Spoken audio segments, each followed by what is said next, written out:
ॐ पार्थाय प्रतिबोधितां भगवता नारायणेन स्वयं व्यासेन ग्रथितां पुराणमुनिना मध्ये महाभारतम्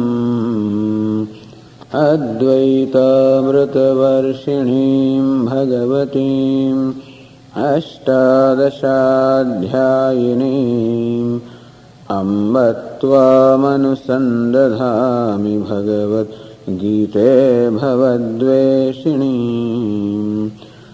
यं ब्रह्मा वरुणेन्द्ररुद्रमरुतः स्तुन्वन्ति दिव्यैस्तवैः वेदैः साङ्गपदक्रमोपनिषदैः गायन्ति यं सामगाः ध्यानावस्थिततद्गतेन मनसा पश्यन्ति यं योगिनः यस्यान्तन्न विदुःसुरासुरगणाः देवाय तस्मै नमः. In the verses yesterday, we discussed how Lord shows tasmat apariharyate natvam shositum arhasi. In 3 verses, Lord Krishna said, Nanu shositum arhasi, you, therefore, it is not proper for you to grieve. Mahabaho naivam shositum arhasi. Hey Mahabaho, O long-armed one, meaning O power, O strong one, in this manner, it is not proper that you are grieving. Apariharyarthe natvam shoshitum arhasi. That which cannot be avoided, there also grief is not in place. And as far as all these physical entities are concerned, they have come from the unmanifest, go back into unmanifest, remain manifest for a period of time. This is the nature, meaning that they are not real. This is the kind of reality that they enjoy. And therefore, tatraka paridevana. So what is the lamentation with reference to these entities which come and go, which means which do not enjoy any lasting reality? All of this is said from what we call paramarthik, or the point of view of reality. That we find Arjuna grieving is a fact also. That means that all this grief arises from ignorance. This is what is shown here, that if one knows the nature of the self as described here, there is no cause for grief, because self is not subject to birth and death, therefore it cannot cause grief. And what is called non-self follows its laws, meaning it is subject to birth and death, and that is a fact of life. Self is not subject to death, and therefore there is no room for grief. And non-self cannot be prevented from death, because that is a fact about it, and therefore also there is no cause for grief, because it is a fact of life. And one should learn the facts of life and learn to deal with them without grieving about them. So Arjuna might felt, how come again and again I am being told you should not grieve? This is not proper for you to grieve. Look, this is the reason why you should not grieve. That perhaps intensifies the grief, it's possible. Sometimes it happens that you understand that you should not grieve and you find yourself grieving. And sometimes that multiplies the pain. Perhaps Lord Krishna also may have found on the expressions of the face of Arjuna that he feels, how come you are taunting me? How come you are saying this to me again and again? I am not the only one in the world who is grieving. There are many learned people who are also found to be grieving. I am not the only one, then how come I am alone being told again and again? And so Lord Krishna gives me consolation in the sense that it is not your fault that you are grieving. It is ignorance because of which your grief is, which is what we want you to understand. That this grief will not go by any other efforts, but it will go only by elimination of ignorance. But that you do not know the self, or that you are ignorant of the self, also is understandable, because it is extremely difficult to know. Durvigneha ayam atma. Since the self that is under discussion is durvigneha, extremely difficult to know, and therefore that Arjuna does not know, and therefore that he is grieving, all of this is quite okay in that sense, except also that it should be understood that grief will not go unless the knowledge is gained. but it is difficult to gain this knowledge. That's how Lord describes in the verse 29 the wonder that the knowledge is, and the wonder that the self is, and wonder that the knower is.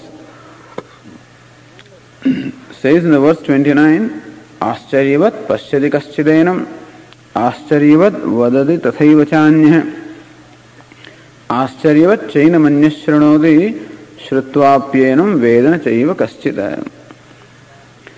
Kaschit enamaatmanam Ascharyavat pashyati. Kaschit someone, some rare one.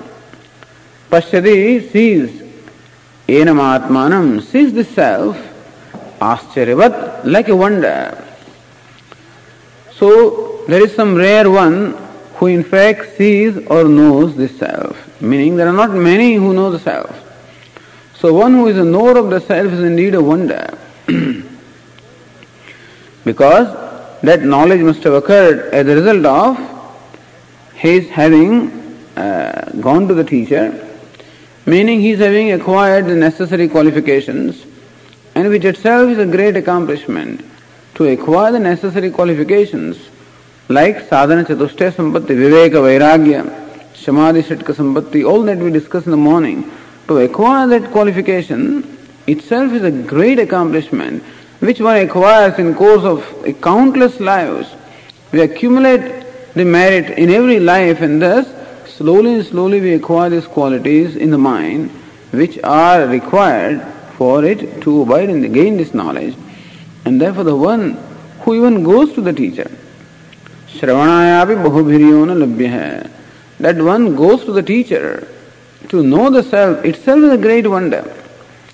Because for most people, they don't even know that there is such an entity called self or God. And for most people, it does not matter. Their priorities are different. They are too preoccupied with many other things in life which they think are more important. And therefore, for most people, this subject, this knowledge doesn't have any importance or priority. Manushyanam sahasreshu kaschid yadati siddhe. It is one rare among the thousands or countless that even attempts to gain this knowledge. And so such a person is a rare one. Of the one, so yatatam api siddhanam kaschin mam vetti tatvaraha. And of the many who are attempting to gain this knowledge, who are striving to gain the knowledge, among them also it is one rare one who actually gains the knowledge of the self as it is.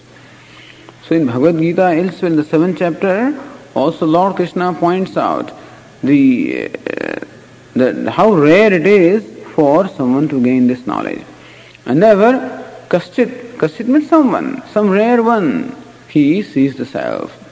Because having acquired those qualifications, having developed that, what we call jijnasa, meaning a desire to know the self, approaching the teacher, meaning giving up everything else.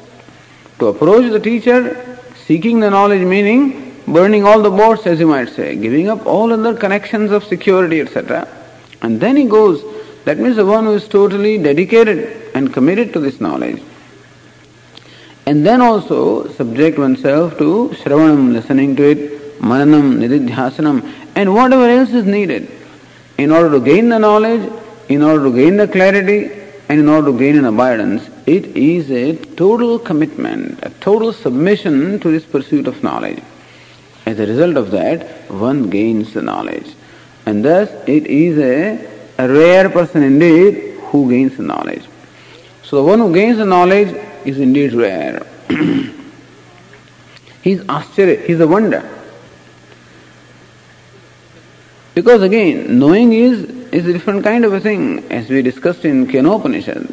This knowledge is not the knowledge of ordinary objects, not like objective knowledge, where you can objectify something, where you can conceptualize something. It is the knowledge of the very subject, knowledge of the very self, who is to be known as in an inobjective way. And therefore also, this knowing itself is a wonder. So the knower is a wonder, and even the knowing itself is wonder. Because this is a unique kind of a knowledge. And then what is known, namely self, also is a wonder. Atma is a wonder. So Ascharyavat Pashyati. Pashyati means sees. One, some rare one, the wise man, sees the self as though possessed of a great wonder. So self is indeed a wonderful thing. Inasmuch as he sees it, he sees that the one who is in fact the non-doer or actionless is as though performing all the actions. One who is without any limitation as though appears to be limited. The self is indeed a wonder. How the limitless self appears to be limited. How the one who is devoid of all the limitations and grief experiences all the grief and pain and suffering and the samsara. How does it happen? It is a wonder. Without actually doing anything, as though the self does everything. Without experiencing anything, as though it experiences everything. This is a wonder. So wonder about the self is that even though he is actionless, as though he performs all the actions. He is changeless, even then he seems to be the basis of all the changes. He doesn't have any experiencership, and even though he seems to experience everything. Sarvendriya gunabhasam, sarvendriya vivarjitam, asaktam sarvabhrutyeva, nirgunam gunabhoktrucha. One who is devoid of all the sense organs and sin still appears to be functioning through all the sense organs. One who sees without the eyes, one who hears without the ears, one who pervades everything without legs, one who grasps everything without hands. This is a wonder. So that the self is indeed a wonder. And this is how the wise man sees the self or knows the self as something that is a great wonder. So Lord Krishna says everything is a wonder. The self is a wonder, and the knower of the self is a wonder, and the knowing also is a wonder because it is something very rare.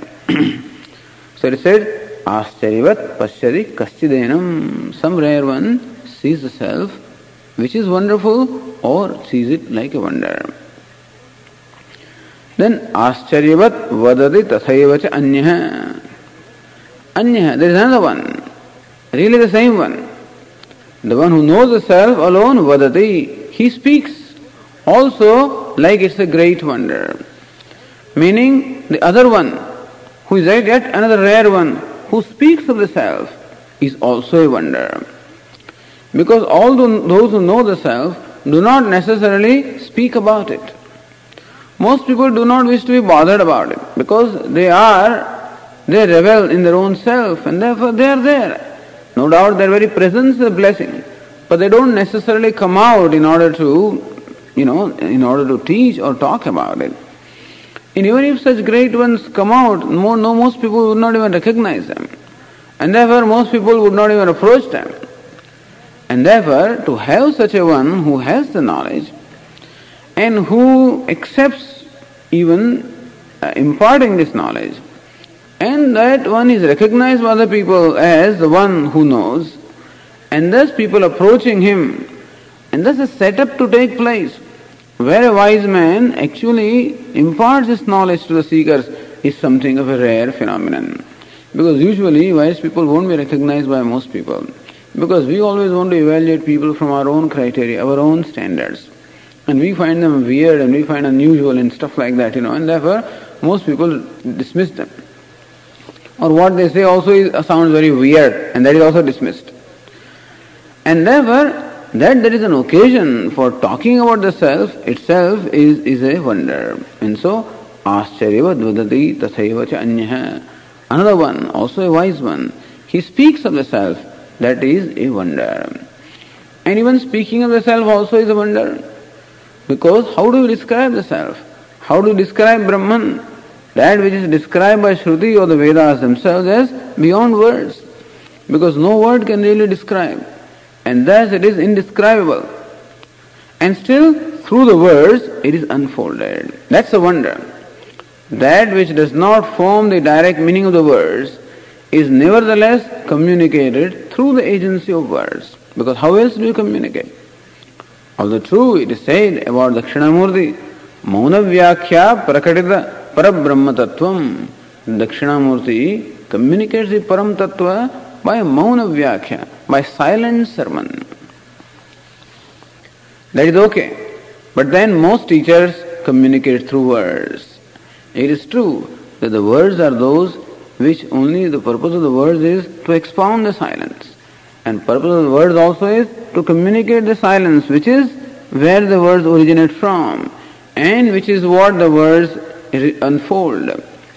But still, that very silence, or the self that is silence, is also communicated through words. And to the students, that itself is a wonder. It's really a wonder that something which is beyond expression is nevertheless expressed in the words. The teacher articulates, and through various paradoxes, through various illustrations, and through various logic and analysis, and so forth and so on, he communicates with the student and enables the student to see. This is indeed a wonder. So, not only the knower of the self is a wonder, certainly, but the speaker or the teacher of the self is yet a greater wonder. And therefore, most people are not able to even have teachers, because to have such a one is a wonder. Ascharyavat vadati tathaiva cha anyah. And how the words convey, the words do not convey in what we call by the direct meaning, vachyartha. Words convey by what they call lakshyartha, or the implied meaning. But the student understands the implication. And how, when the mind is prepared, when that purity of the mind is there, and when the samskara, or this training of listening and contemplation is there, then that mind understands or grasps what is conveyed through this word, grasps what we call the implied meaning conveyed by the words. Ascharyavat vadaditha tathaiva cha anyah. Ascharyavat chainam anyah shranodi. He says the one who listens to the self, even that also is a wonder. So speaking is a wonder, listening is yet another wonder. Who is there? Who is interested in listening to this? So the listener or the jignasu, the desire of knowledge, is also a wonder. As we said earlier, it is one rare one who would want to know, because it is a rare one who would have the priority for this knowledge. And that he or she subjects the self to this learning is a wonder. Ascharyavat chainam anyah shranoti. Shrutvapi enam veda. And that, having listened to this, that one comes to know is yet a wonder. So wise man is wonder, and the teacher is yet a wonder, and student is a wonder. And the student, having listened to this, comes to know is a great wonder. And therefore Arjuna, if you do not know the self, it is not a wonder. If you know it, it is a wonder. That Arjuna came to Lord Krishna is a wonder. After all, Arjuna and Lord Krishna were great friends. They were together for the whole life, and never so far did Arjuna ever ask for this knowledge. And Lord Krishna also did not see the occasion to talk about it, because unless there is a desire to know, there is no point in merely talking about something for which there is no value, unless there is a need for it. And such a need was never recognized by Arjuna. That today Arjuna found a need for this knowledge, and then he came to the teacher and surrendered to him, and has now submitted himself to this listening. His whole thing is a wonder. But that wonder will be really fulfilled when Shrutvapenam Veda. That when one comes to know, having listened to the scriptures, that is a great wonder. Nachaiva kaschida. And there are some who, in spite of listening also, they do not know. That not knowing is not a wonder. Knowing is a wonder. Because there are so many obstacles to knowledge. And when would knowledge take place? Knowledge would take place when the various obstacles are removed. All the obstacles are internal. Many obstacles are there. Ignorance is the first obstacle. Various doubts are other obstacles. What we call the hatha buddhi, the habitual error, is yet another obstacle. So there are many obstacles to this knowledge. And only when the obstacles are removed, that the knowledge will take place. And so it is said also that knowledge does not take place until the antahkaranam, or the mind, becomes pure. So, jnanam utpadyate pumsam kshayat papasya karmana, it is said. When papa karma, Meaning all the kind of negative actions which we may have performed in the past, they themselves become the obstacles to us. So things that we may have done, which we may have violated certain order, we may have violated various values because of being prompted by certain fascinations or temptations. And so we may have performed any number of actions wherein the basic values may have been violated, which we may call sinful actions. And those very actions become the obstacle today, and they come in the way of this knowledge. So really the knowledge takes place when all the obstacles are removed. This process is nothing but removal of obstacles. Ignorance is an obstacle. Doubt, samshaya, obstacles. Habitual error, obstacles. So as the obstacles are removed, the knowledge can take place. It is possible that for someone the obstacles are removed as the Shravanam takes place. For someone it may happen in the future. And ever, Shrutva penam vedana chaiva kaschit. There is someone who does not know in spite of having gone to the teacher and in spite of listening to the scriptures. It is not a wonder. One will not know, or this knowledge will not take place until the obstacles are there. And therefore, gaining this knowledge is indeed a wonder. So in this verse, Lord Krishna means to say that Atma Durvigneya, the self is indeed extremely difficult to know. And therefore, Arjuna need not feel bad in that sense that he does not know. One need not feel bad because there is grief, because it is expected. That one is ignorant is not one's fault, because that is a natural thing. Had I not been ignorant, I would not have been born. So ignorance is beginningless. Nobody has created it and nobody has worked for it. Everybody has it. So that I am ignorant is not my fault. On account of ignorance, that I have various notions and complexes also is not my fault. That I have various likes and dislikes and impurities is not my fault at all. And therefore there are obstacles in this knowledge, not my fault. And therefore that I do not necessarily know in spite of listening to it, not my fault. So it is said that Paunaf Punyena Shravanam Kuryat, again and again. One never should feel that I have listened now. Gita Swami I have listened. Tattva Bodha I have listened. Atma Bodha I have listened. As somebody said to one Swamiji, Swamiji I have listened to all Upanishads. All Gita I have listened to everything. I have gone through all Upanishads. The person says. And that Swamiji asks him, you have gone through the Upanishads all right, but have Upanishads gone through you, So, in spite of going through everything, we seem to remain as before, unaffected completely. These things have to go through us, then alone it serves a purpose. And therefore, that I have listened well is like completing a certain curriculum, Like you go to universities and there is a curriculum that you study this text and then you are declared a graduate student or whatever you are. This is not that kind of a thing. One is to continue pursue. And how long? As long as it is required. And say when you are digging a well, how long should you keep on digging? Until you get water. When will the water come? Depends upon the soil. So sometimes you may strike water at the depth of 20 feet, sometimes 200 feet, and you may have to go 2000 feet also to strike water. Depends on the soil. If it's desert, God knows whether there is water there or not. It has to be at some place. And therefore, how long should we strive? As long as is required. And for someone to feel that I have listened to the scriptures, that I don't need, there is something wrong somewhere. If I feel that I don't need to listen to this, there must be something wrong someplace, because I have lost interest.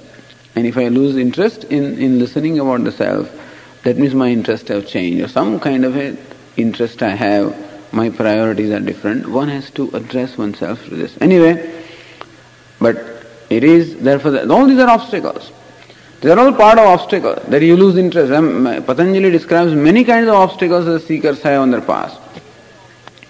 One of the obstacles is believe that I know, that is also another obstacle. Then, taking wrong thing to be right, yet another obstacle. Or thinking that I don't need it, yet another obstacle. And laziness, and lethargy, and sickness, and all kinds of things are obstacles which are there.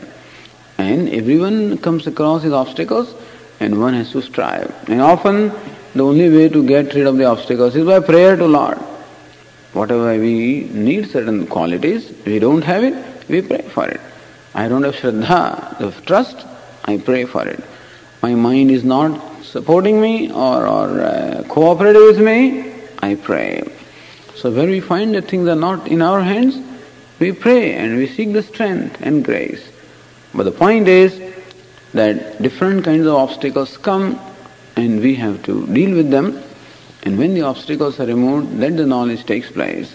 And therefore it is a rare thing to gain this knowledge. Ataha durbodha atma iti abhipraya. Atma durbodha. The self is extremely difficult to know. This is what is the purport of this verse. And therefore, that there is grief also is understandable. As I said, if obstacles are there, they are there. No, it is not our fault at all. Our fault is if we don't address them. To have difficulties is no problem at all, or it is not our fault. But then when we don't do something about it, that it becomes a problem. This was to console Arjuna. Don't worry. It is difficult to know, and therefore that you keep on striving and working at it. And now, in the 30th verse, Athaidanim Prakaranartham Upasamharan Brute. In the 30th verse now, Lord Krishna concludes this Prakaranartha. What is the artha? What's the purport of this chapter? That when the knowledge of the self is gained, that there is no cause of grief. Ashocyan anvashochastvam. You are grieving for that which should not be grieved for. Are you grieving for the self? Well, self does not deserve to be grieved for because it is nitya, it is changeless, it is beyond birth and death. How can you grieve for self? Are you grieving for non-self? Well, that also you should not grieve for because then the non-self is subject to death, etc. is a fact of life, and when you understand that fact of life again, there is no cause for grief. So both ways Lord Krishna has shown here how either the self or the non-self, none of the two can become the cause of grief when we understand them. And this teaching is concluded in the 30th verse. Dehi nityamavadhyayam dehe sarvasya bharata tasmat sarvani bhutani natvam shochitum arhasi. Dehi nityam avadhya ayam. Ayam dehi nityam niyatam avadhya. This dehi means shariri, the embodied one. So one who dwells in the body is called deha is body. Body means deha. And the one who dwells in the body is called dehi, the indweller of the body. And the self is sometimes called the dehi or the indweller. Not because the self really dwells within the body, but the self manifests through the body. And therefore, we feel that the self dwells within the body. It creates an impression that Atma or the self is within. It is neither within nor without, it is both within and without.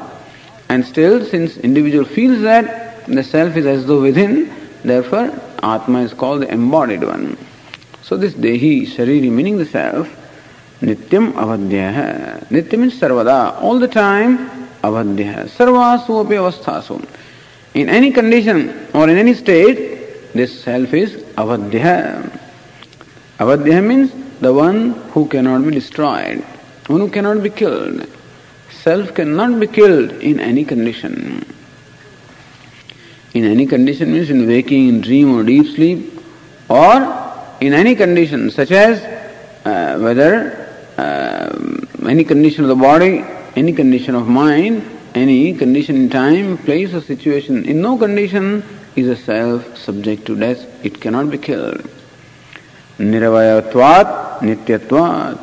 Because Atma, the self, is partless. It's not a composite self. A composite assembly will perish when the components fall apart. Or anything that is made up of different components, parts, if the parts are again fall apart, that assembly will be destroyed. Nirvayatvat, Atma is not an assembly, is not a composite thing, it is partless. Meaning it is pure, it is formless. Nityatvat, not subject to birth and death, and therefore it cannot be destroyed, it cannot be killed. Nobody can kill it. That was already said earlier. Avinashitu tadvidhi yena sarvamidam tadam vinashamasya avyayasya nakaschit kartum arhati. Nobody can ever bring about vinasha or destruction of the self.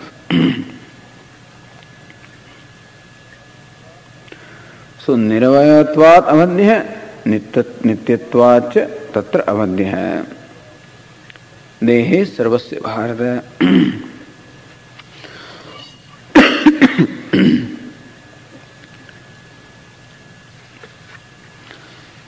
Sarvasya dehe. How many embodied selves are there in all these bodies? In all the bodies there is only one embodied self. As I said, in all the buckets there is only one sun that is reflected. So even though there may be 1,000 buckets lying there and 1,000 reflections, how many entities really are there? Only one.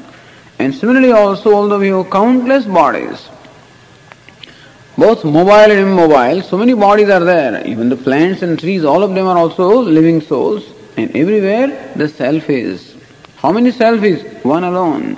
So one self that simultaneously appears to dwell in all the bodies is indestructible because it is all pervasive. It was said earlier, sarvagatatvat sthavarādishu sthitah api, and therefore anywhere the self is indestructible. Tasmat sarvāni bhūtāni, meaning that even when dehe sarvasya bharata, even when the body is destroyed, the self is never destroyed. This is the idea. The self who dwells in all the bodies, who is partless, who is changeless, who is all pervasive, cannot be destroyed or is never destroyed even when the body or the bodies are destroyed. And that being the case, tasmat sarvāni bhūtāni natvam shochitam arhasi. And therefore, you feel that when these people will die, that the self will die, that Atma will die. No, Atma never dies, and therefore, if you are worried about if you are grieving because the self will die, that is not going to happen. Even when the bodies die, the self does not die, and therefore, natvam shochitam arhasi. Arjuna, you should not grieve because self does not deserve your grief. It doesn't get affected, and therefore there is no cause, no reason why you should grieve about the self.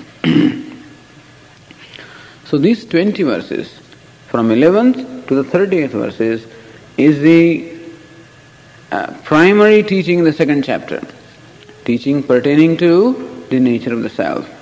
Here the Lord has presented in these verses what we call Atma Anatma Viveka, discrimination between the self and non-self. And what is said in Tattvabodha, Sthula, Sukshma, Karana Sharirat, Vyatirikta hai. The self is distinct from the gross, subtle and the causal bodies. That very discrimination, that very viveka is presented in these 20 verses by showing how the self is changeless, eternal, and the non-self, which consists of the gross, subtle and the causal bodies, that is ever changing. And so, and self is ever changeless. Thus this discrimination is shown. And when the self is known as such, that there is no cause for grief. And this is what we call the universal problem. This teaching applies to everyone. No one is free because even though apparently Arjuna is addressed because he is grieving, but who is not grieving? Everybody is grieving, everybody is sad actually. Every ignorant person is bound to be sad. Even though now and then we may laugh, which is fine, when you forget the sadness. But constantly I am aware of that self which I find limited, self which I find inadequate, unacceptable, and therefore I cannot but be unhappy about it. Only on the moments when I forget that unhappy self, or when I forget these complexes, because my mind gets occupied with something else, those are the moments when I forget, then I find myself happy. But otherwise, every time I am conscious of myself, I am always conscious of a self that is limited, and therefore there is always that sadness, sorrow is always there, in one form or the other, constantly in the background. And therefore everyone is grieving, everyone is sad, and everyone is sad about the self. Why am I sad? Because I am so and so. I am little, insignificant, worthless, and whatnot. And thus we keep on condemning the self again and again. Most of the grief in case of individuals comes because of the self is unacceptable. There is no great esteem about myself. There is a self-condemnation or self-rejection. And that causes sadness or grief. And that grief arises from ignorance of the self. Self is not condemnable. It is not something that is small. And that teaching is presented in these 20 verses. And therefore, this addresses the fundamental human problem of grief. It's called shoka in Sanskrit, which arises from moha or ignorance. From ignorance arises grief, and that is a universal human problem. And that is, it may not be the problem of animals. We don't know that they are suffering because they are not self-conscious. And therefore, they seem to accept themselves as they are. But human being never accepts the self as he or she finds it. Always wants to change, always wants to be different. That itself shows a self-non-acceptance. And this problem is addressed here, and thus these 20 verses addressed, as I said, the fundamental human problem or the universal problem. Now, in several verses, Lord addresses Arjuna specifically. So we say that there are two problems. One is the fundamental problem, which is a human problem, equally applicable to all the human beings. And second is what we may call situational or topical problem, which arises in a given situation. That problem also we have. In the background is always fundamental problem.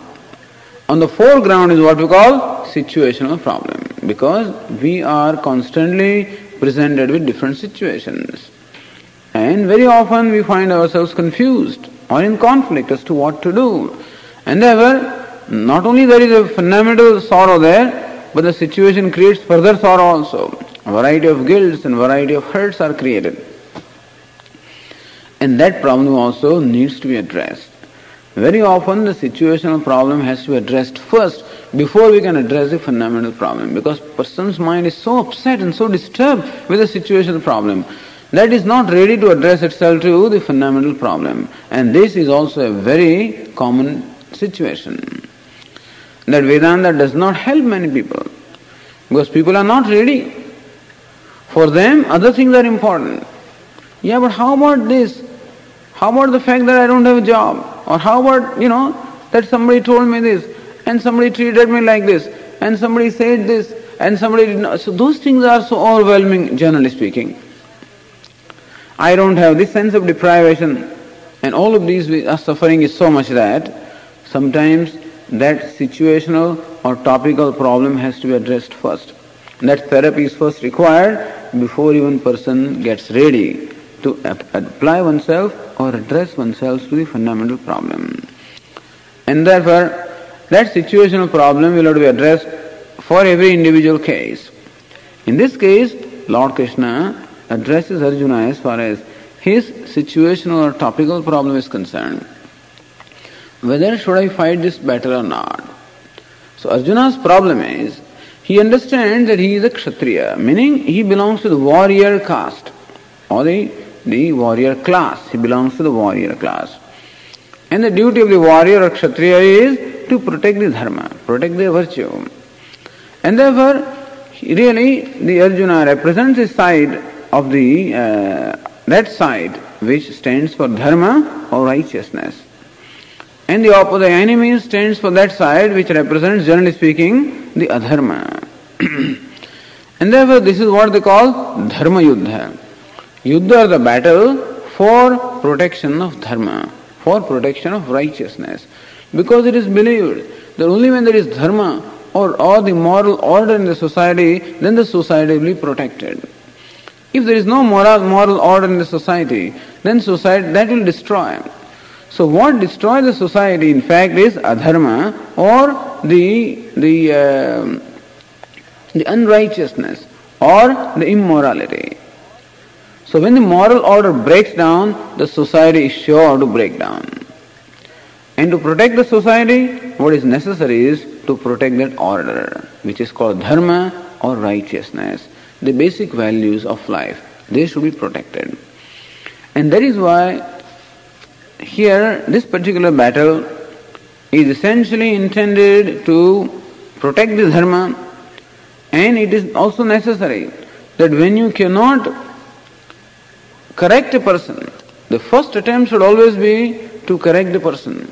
To harm or destroy should be the very last resort. But according to the story in Mahabharata, all possible attempts were made to advise the enemy, to correct the enemy, and still no efforts were successful. In fact, that fellow was very adamant in having a battle, and therefore these people there was no choice at all. So this is essentially a choiceless battle. It is not the battle which the Pandavas have or Arjuna and his side has actually created. It is something that they find themselves in. So Arjuna finds himself, Pandavas find themselves in a situation of battle, and they are forced to respond to that situation. And therefore, at this point, it is his dharma, it is his duty, in fact, to fight. Fighting is not the duty, protection of dharma is a duty. And that protection in this case calls for fighting against the enemy. Therefore, this battle is called Dharma Yuddha. And therefore Arjuna understands that he is a Kshatriya, he is a warrior, placed in a given situation. And therefore, situation calls for a response for him that he should fight against the enemy. That he understands. At the same time, so he thinks it is his dharma or the duty to fight. At the same time, he feels that this battle is going to involve the killing of so many people, and therefore it violates another dharma called ahimsa or non-violence. So non-violence is a fundamental dharma, is a fundamental value, which he believes will be violated by this battle. And therefore he is in conflict. That on one hand, his sense of responsibility tells him that he should respond to the situation by participating in the battle. On the other hand, something in his tells him that this is not right because there is so much destruction and himsa, violence is there, and therefore it makes it adharma or it doesn't make it righteous. So is it dharma or not? This is his problem. So this is a situational problem, which of course has arisen because his mind is totally confused. On account of that grief which is there, his mind is clouded, his judgment is clouded with reference to a given situation also. So we must say that even what we call topical or situational problems, they also have their origin in the fundamental problem only. Because when one is clear about the realities of life, then even the situations also will not present him problems. Because that clarity is there. But when that clarity of reality is not there, then you are not able to judge the situations properly, then there is a confusion in the situation also. And Arjuna represents that confusion also. And that confusion is addressed here by Lord Krishna. Iha parmartha tattvapekshayam shoko moho va na sambhavati yuktam. It is said in last 20 verses that from the standpoint of the ultimate reality, or from the standpoint of realities, shoko moho va na sambhavati, that there is no cause for grief or delusion if the order of realities is understood properly. Na kevalam paramartha tattvapekshayam eva kintu. The Shankaracharya says that not only there is no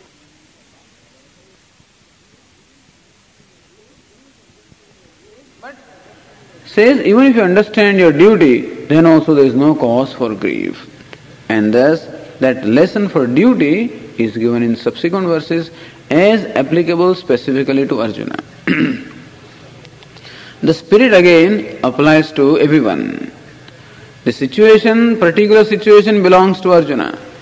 But then all people also in various situations are confronted very often with different conflicts. And whenever there is a conflict, The spirit of this teaching is applicable in our situational problems also. And that is started from the verse 31. Swadharmo vichaveksha na vikampitu marhasi dharmyadi yuddhachrayonyat kshatriyasya na vidyate. Swadharmo vicha aveksha. Even considering swadharma, hey Arjuna, considering your own dharma. Swadharma, swadharma, one's own dharma.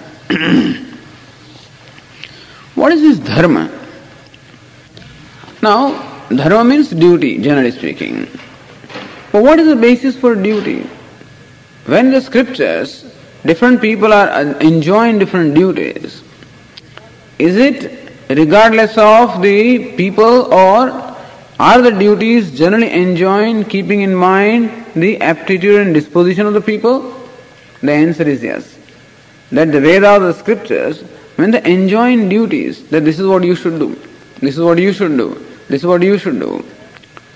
And therefore, in India, the whole society was divided, generally speaking, in 4 classes with reference to the disposition of mind. Subsequently, the whole system got polluted and corrupted and degenerated into a situation where it is presently very unfortunate. But this system, caste system as it is called, dividing the whole society, and that will be mentioned in the 4th chapter, how the society is divided not with reference to the birth, but with reference to the aptitude and the capabilities or disposition of mind. And 4 kinds of disposition of mind were recognized. They exist in every society. Every society has its 4 kinds of people. Then in India, the people were those who recognized it and accordingly organized the society.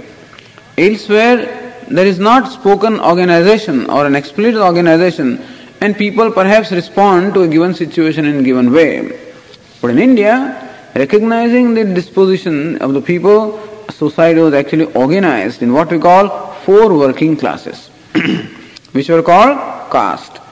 And different kinds of work was assigned to these 4 classes depending upon their disposition or aptitude.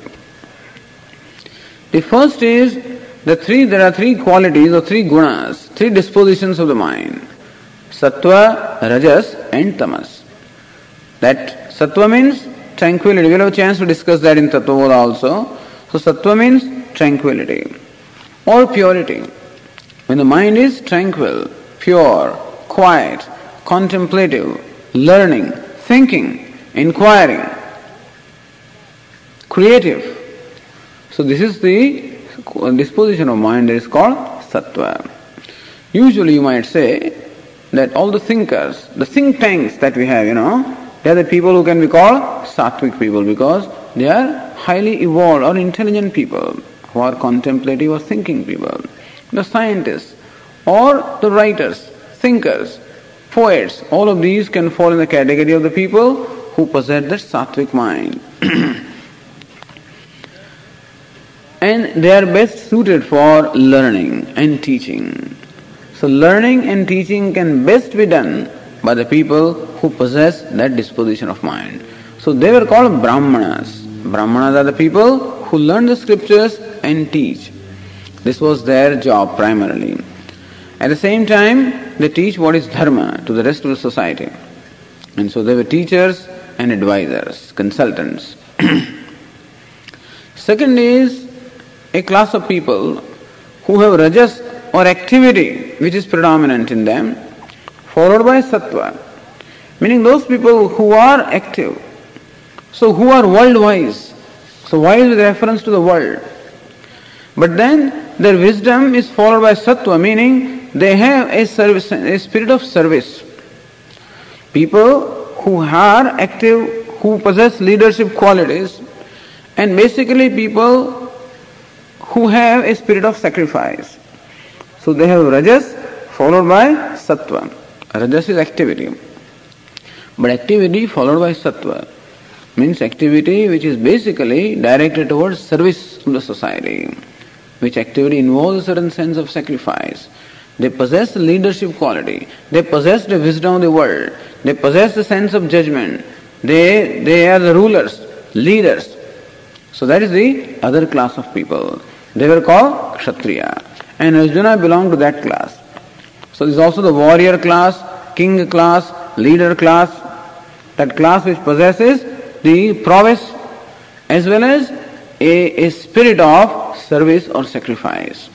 They were called Kshatriyas. And it was their job. The kings always came from this class of people.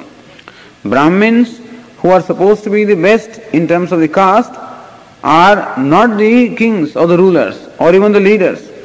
Who are the rulers? These Kshatriyas, because you have to be wise with reference to world. You must have leadership, organizational qualities. You must have that courage and the prowess also when a situation calls for it. And so Kshatriyas supposedly possess these qualities. And so they were the warrior class or the leader or the king class people. And their job was to protect the dharma, righteousness, and to protect the people. Third was the category of people where rajas activity followed by tamas, and final was sattva. So these were the people who are business class people, who are also very active and worldly wise, who also wisdom about the world. But their activity is not followed by sattva. That means they don't have what we call that sense of service or sacrifice, but their activity is followed by tamas, meaning they are more selfish people. So they will produce all right, but always will look for a self-benefit. So these are basically what we call the business class people, the marketing, the producers. So agriculture and the cattle and all these business, all these trades were done by these people. So they were the business people, the traders who would produce and distribute at a profit. But at the same time, on account of the fact that they produce and distribute, they serve the society, but they do take their own profit.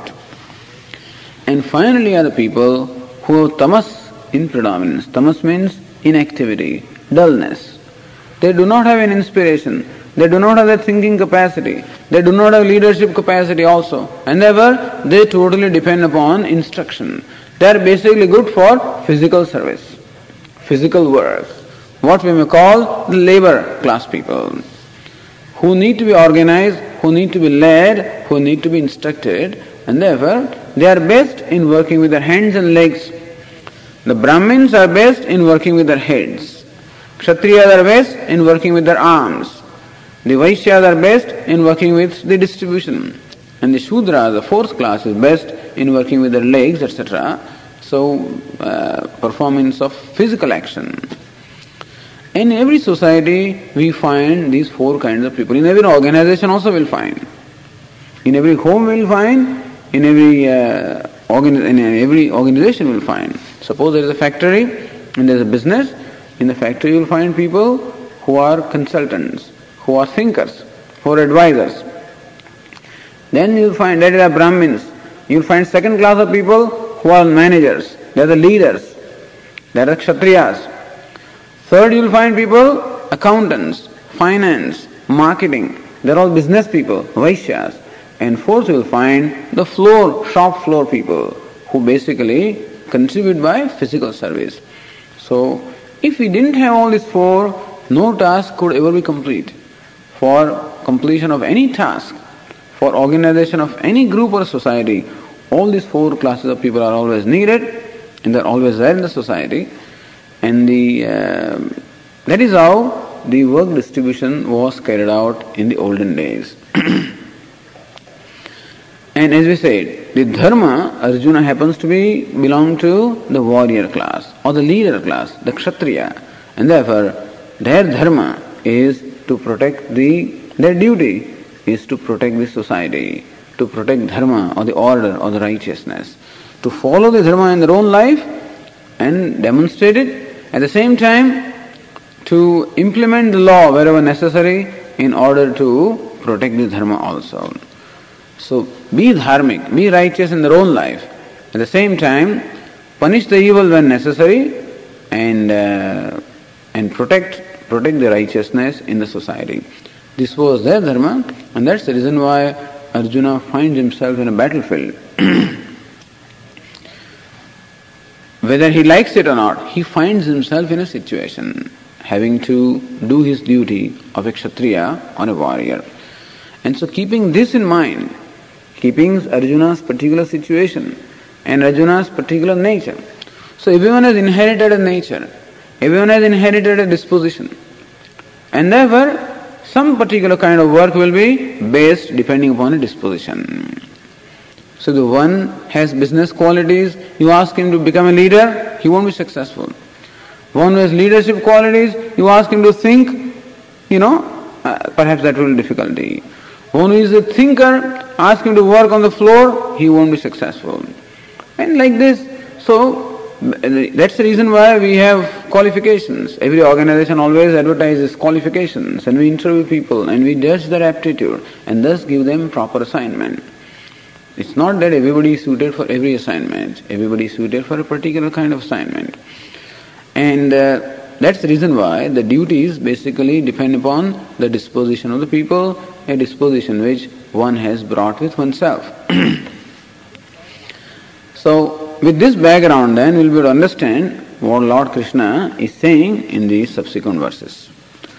That we'll see on Monday now, next. Om Purnamadah Purnamidam Purnat Purnamudachyate Purnasya Purnamadaya Purnameva Vasishyate. Om Shanti Shanti Shanti. Shankaram Shankaracharyam Keshavam Badarayanam Sutra Bhashya Krutau Vande Bhagavantau Punah Punah. Ishvaro Gururatmeti Murti Bheda Vibhagine Vyomavad Vyapta Dehaya Dakshinamurtaye Namaha. Om Shanti Shanti Shanti. Hari Om. Shri Gurubhyo Namaha. Hari Om.